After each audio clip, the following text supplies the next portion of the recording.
Central board of secondary education మార్కుల ఇవాల్యుయేషన్‌లో పెద్ద ఎత్తున గందరగోళం జరిగింది. దాని మీద కాంట్రోవర్సీ నడుస్తోంది. ఆ పరీక్షల ఇవాల్యుయేషన్‌లో అన్నీ తప్పుల తడకలే అనేది ఇందులో ఉన్నటువంటి కంప్లెయింట్. దీనికి కారణం ఇవాల్యుయేషన్ కోసం వాడినటువంటి మెథడ్ ఓఎస్ఎం అనేది ఆన్ స్క్రీన్ మార్కింగ్ అనేటువంటి ఒక కొత్త సిస్టమ్ అన్నమాట. కొత్త టెక్నాలజీ. దానిలో తప్పులు, దాంతో పాటు హ్యూమన్ ఎర్రర్స్ అంటే మానవ తప్పిదాలు కూడా ఉన్నాయి. సో, ఈ విధంగా బాధ్యతారహితంగా దాదాపు 20 లక్షల మంది విద్యార్థుల భవిష్యత్తుని సిబిఎస్ఈ అధికారులు గందరగోళంలో పడేశారు అనే దాని మీద పెద్ద ఎత్తున దేశంలో విమర్శలు వెలువెత్తుతున్నాయి. అయితే ఇందులో ఉన్న ఒక అంశం ఏంటంటే సిబిఎస్ఈ పరీక్షల ఇవాల్యుయేషన్‌లో జరిగినటువంటి ఈ గందరగోళానికి హైదరాబాద్‌కి లేక తెలంగాణకి ఒక లింక్ ఉంది. ఈవెన్ ఆంధ్రప్రదేశ్‌కి కూడా. ఏంటా లింక్ అంటే సిబిఎస్ఈ ఎగ్జామ్ ఇవాల్యుయేషన్‌లో ఈ గందరగోళం జరగడానికి కారణం ఏంటి? ఈ mainly OSM technology, on screen marking అనేటువంటి కొత్త టెక్నాలజీ. ఈ టెక్నాలజీని అందించింది ఒక కంపెనీ. ఆ కంపెనీ పేరు కోఎంట్ ఎడ్యుటెక్. ఈ కంపెనీ పాత పేరు గ్లోబెరీనా టెక్నాలజీస్. గ్లోబెరీనా టెక్నాలజీస్ అనగానే చాలా మందికి స్ఫురిస్తుంది, ఎక్కడో విన్నాం ఈ పేరు అని. ఇది ఎక్కడ విన్నాము అంటే 2018లో తెలంగాణలో జరిగినటువంటి ఇంటర్మీడియట్ పరీక్షల సందర్భంగా వచ్చినటువంటి కాంట్రవర్సీ. అప్పుడు కూడా ఇదే విధంగా మార్కుల ఇవాల్యుయేషన్‌లో గందరగోళం జరిగింది. దానివల్ల వేలాది మంది విద్యార్థులు నష్టపోయారు. కొంతమంది ఆత్మహత్య చేసుకున్నారు. అప్పట్లో బీఆర్ఎస్ ప్రభుత్వం అధికారంలో ఉంది.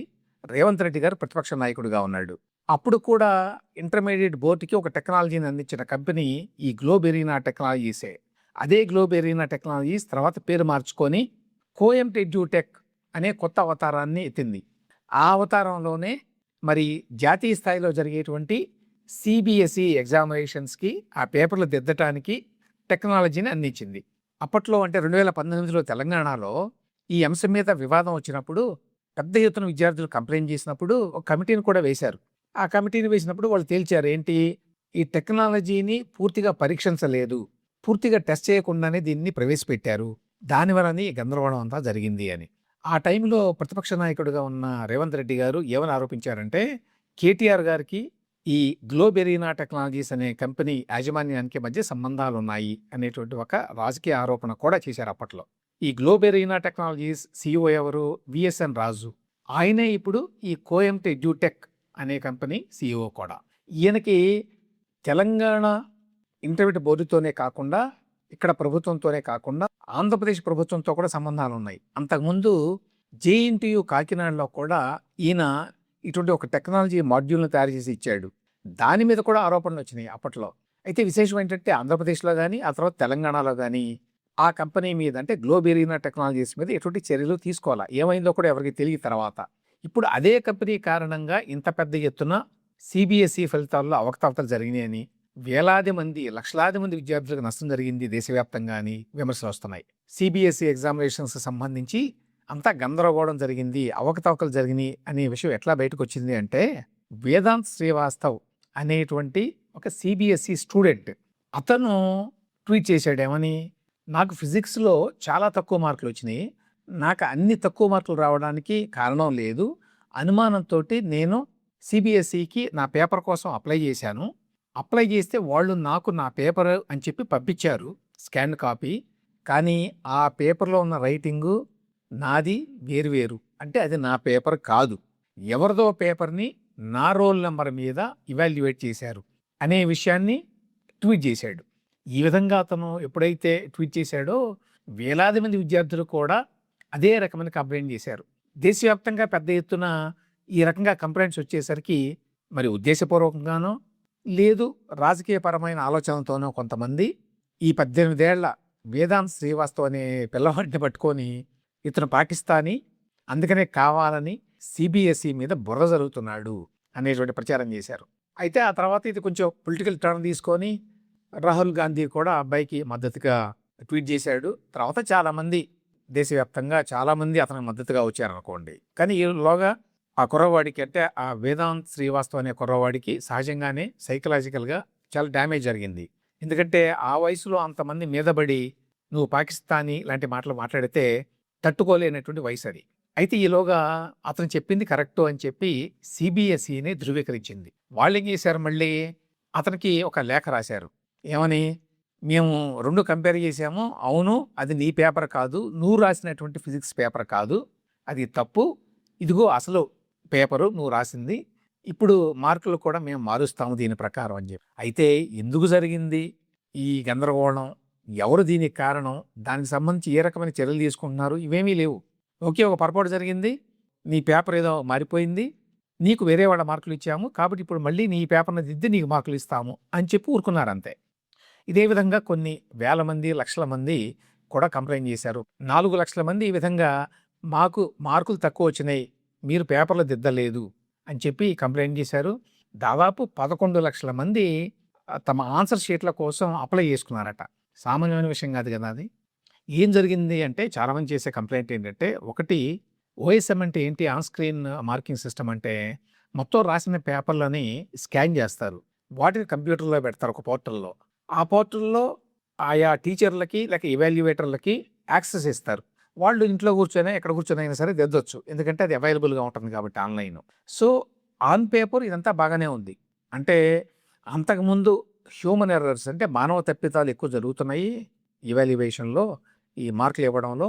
అలా కాకుండా టెక్నాలజీ ద్వారా ఆ మానవ తప్పిదాలను తగ్గించాలి అనేటువంటి ఉద్దేశంతో చేశారు. ఉద్దేశం చెడ్డ ఉద్దేశం కాదు. అయితే ఇక్కడ కంప్లెయింట్ ఏమిటంటే, మీరు టెక్నాలజీని ప్రవేశపెట్టినప్పుడు దాన్ని పూర్తిగా టెస్టింగ్ చేయాలి. నంబర్ 1. నంబర్ 2, అది ఫుల్ ప్రూఫ్‌గా ఉన్నది అని చెప్పి థర్డ్ పార్టీ సర్టిఫై చేసిన తర్వాతనే దాన్ని ప్రవేశపెట్టాలి. లేకపోతే లక్షలాది మంది విద్యార్థుల భవిష్యత్తుతోటి ఆడుకున్నట్టు అవుతుంది.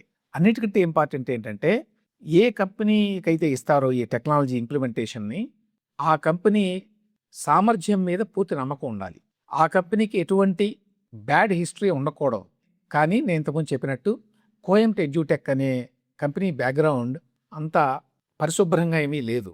అంతేకాదు మరొక విద్యార్థి, మరొక 12థ్ స్టాండర్డ్ సీబీఎస్ఈ విద్యార్థి, అతను ఒక ఎథికల్ హ్యాకర్. ఎథికల్ హ్యాకర్ అంటే ఏంటంటే, హ్యాకింగ్ చేయటం అందరికీ తెలుసు. ఎథికల్ హ్యాకర్స్ అంటే వాళ్ళు దురుద్దేశంతో హ్యాకింగ్ చేయరు. ఇదిగో ఈ సైట్‌లో ఈ లోపాలున్నాయి, నేను అటాక్ చేసి చూపిస్తాను మీకు. అంటే ఈ సైట్‌లోకి చొరబడడం చాలా ఈజీ. కాబట్టి ఎవరైనా చొరబడతారు దురుద్దేశం ఉన్నవాళ్ళు. వాళ్ళు చొరబడితే చాలా నష్టం జరుగుతుంది అనే దాన్ని హైలైట్ చేయడం కోసం హ్యాకింగ్ చేస్తారు. ఆ రకంగా ఆ కుర్రవాడు, ఆ సీబీఎస్ఈ స్టూడెంట్ హ్యాకింగ్ చేశాడు. అతని పేరు నిసర్గ్. ఈ నిసర్గ్ అధికారి అనేటువంటి కుర్రవాడు ఎప్పుడో పరీక్షలకు ముందే, మేలో జరిగినాయి కదా ఈ పరీక్షలు, అంతకుముందు ఫిబ్రవరిలోనే ఈ వెబ్సైట్‌ని అతను హ్యాకింగ్ చేసి ఆ సంబంధిత వ్యక్తులకి మెయిల్స్ ఇచ్చాడట. ఏమని? ఇది ఫుల్ ప్రూఫ్‌గా లేదు. ఇందులోకెళ్తే మీకు మార్కు లిస్టులు, మార్కులు, ఎవాల్యుయేటర్లు, వాళ్ళ అడ్రస్సులు అన్నీ తెలుస్తున్నాయి. కాబట్టి ఈ రకంగా ఒక అరడజను వల్నరబిలిటీస్ ఉన్నాయి ఇందులో. వీటిని మీరు ప్లగ్ చేయకపోతే, వీటికి సంబంధించి ముందస్తు జాగ్రత్తలు తీసుకోకపోతే చాలా సమస్య అవుతుంది అని. అయినా కూడా వాళ్ళెవరూ పట్టించుకోలేదట. అదొక విశేషం. ఫలితంగా ఇదంతా జరిగింది. ఇప్పుడు సీబీఎస్ఈ గందరగోళంలో పడింది. ముందేమో వాళ్ళు కొంచెం డిఫెన్సివ్ యాటిట్యూడ్‌లో మాట్లాడారు. ఆ తర్వాత విమర్శలు ఎక్కువైన కొద్దీ సీబీఎస్ఈ మీద, అట్లాగే కేంద్ర ప్రభుత్వం మీద, కేంద్ర ప్రభుత్వంలోని విద్యాశాఖ మీద, ఆ శాఖ మంత్రి ధర్మేంద్ర ప్రధాన్ మీద ఒత్తిడి ఎక్కువైంది. ఇన్‌ఫాక్ట్ చాలామంది కేంద్ర మంత్రిగా రిజైన్ చేయాలని చెప్పి డిమాండ్ చేశారు. ఎందుకంటే అంతకుముందు నీట్ ఎగ్జామినేషన్‌లో కూడా ఇదే విధంగా పేపర్ లీక్ అయింది. సో, ఈ రకంగా వ్యవస్థలన్నీ కూడా అసమర్థంగా తయారైనయి. మరీ ముఖ్యంగా విద్యాశాఖలో. ఆ విమర్శలు ఎక్కువైన తర్వాత కొంచెం సిన్సియర్‌గానే తప్పులేం జరిగినాయి అని చెప్పి రెక్టిఫై చేయడానికి కొంత ప్రయత్నం చేస్తున్నారు సీబీఎస్ఈ వాళ్ళు ఇప్పుడు. అడిగిన వాళ్ళందరికీ వాళ్ళ స్కాన్ కాపీస్ పంపిస్తున్నారు. అందులో తప్పులున్నాయని చెప్పి వాళ్ళు హైలైట్ చేస్తే వాటిని రెక్టిఫై చేస్తామని చెప్తున్నారు. కానీ ఏదేమైనప్పటికీ సీబీఎస్ఈ ఎగ్జామినేషన్ అనేది అందరికీ తెలుసు, అదొక gateway to higher education, gateway to career, gateway to future దేశంలో యువతకి. అటువంటి పరీక్షకు సంబంధించి ఒక కొత్త టెక్నాలజీని ప్రవేశపెట్టినప్పుడు అది ఫుల్ ప్రూఫ్‌గా ఉన్నదా లేదా అని చెప్పి చెక్ చేసుకోకుండా బాధ్యతారహితంగా వ్యవహరించడం, ఇదంతా కూడా సహజంగా వ్యవస్థ మీద యువత నమ్మకం కోల్పోయేటువంటి ప్రమాదం ఉంటది. ఇంటర్మీడియేట్ స్థాయిలోనే వ్యవస్థ మీద నమ్మకం పోయిందనుకోండి, మనం పరీక్ష రాస్తే సక్రమంగా పేపర్లు దిద్దుతారు అనే గ్యారంటీ లేదు. సక్రమంగా ఫలితాలు వెల్లడవుతాయని చెప్పి గ్యారంటీ లేదు. అంటే దేశ భవిష్యత్తుని ఉద్దేశపూర్వకంగా సర్వనాశనం చేయడమే. అంతకుముందు నీట్ విషయంలో, ఇప్పుడు సీబీఎస్ఈ విషయంలో కూడా అదే జరిగింది. అయితే మంత్రి ధర్మేంద్ర ప్రధాన్ గారు ఏదో రిజైన్ చేస్తే అన్నీ చక్కదిద్దుకుంటాయని కాదు. మంత్రి రిజైన్ చేస్తే ఏమొస్తుంది విద్యార్థులకి? విద్యార్థులకు కావాల్సింది, దేశానికి కావాల్సింది పరిస్థితిని చక్కదిద్దటం. దానికంటే ఇంపార్టెంట్ ఏంటంటే, ఎవరైతే బాధ్యులో ఈ గందరగోళం జరగడానికి సిబిఎస్ఈ బోర్డులో ఉన్నవాడు కావచ్చు, లేక కేంద్ర విద్యాశాఖలో ఉన్నవాళ్ళు కావచ్చు, ఎవరైనా కానివ్వండి. వాళ్ళని అకౌంటబుల్ చేసి శిక్షించకపోతే వ్యవస్థ మీద నమ్మకం కుదరదు, మళ్ళీ ట్రస్ట్ పోతుంది కంప్లీట్‌గా.